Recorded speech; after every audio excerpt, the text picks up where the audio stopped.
ഭാരതസഭയിലെ ആദ്യ വനിതാ രക്തസാക്ഷി സിസ്റ്റർ റാണിമരിയയുടെ ഖബറിടം ഇടവക ദേവാലയം പുല്ലുവഴിയിൽ അനേകർ ഖബറിടത്തിൽ വന്ന് പ്രാർത്ഥിച്ച് രോഗശാന്തികളും അത്ഭുത സൗഖ്യങ്ങളും അനുഗ്രഹങ്ങളും പ്രാപിച്ചുകൊണ്ടിരിക്കുന്നു.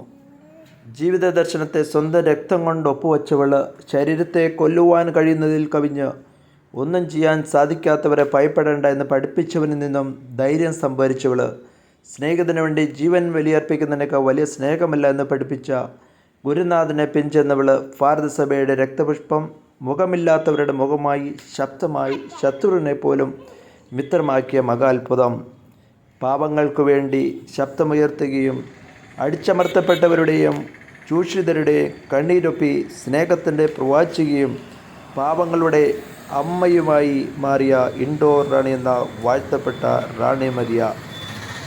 ഈ ദേവാലയത്തിൽ കുരിശുപള്ളിക്കൽ അന്തോണീസ് രൂപമുണ്ട്. അന്തോണീസ് രൂപത്തിന് ആൽമരം വളർന്നുകൊണ്ടിരിക്കുന്നത് അത് വലിയൊരു അത്ഭുതമാണ്. അസാധ്യ കാര്യങ്ങൾ അന്തോണീസ് ദേവാലയത്തിലാണ് റാണി മരിയയുടെ കബറിടം സ്ഥിതി ചെയ്യുന്നത്.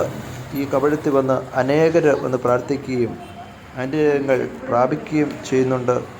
റാണി മരിയ എന്ന സഭയുടെ ഒരു രക്തസാക്ഷിയാണ്. ഭാരതത്തിൻ്റെ ആദ്യത്തെ വനിതാ രക്തസാക്ഷിയാണ്. നമുക്കറിയാം, വാഴ്ത്തപ്പെട്ടവളായി ഇന്ന് സഭ സിസ്റ്റർ റാണി മരിയയെ ഉയർത്തിയിരിക്കുന്നു.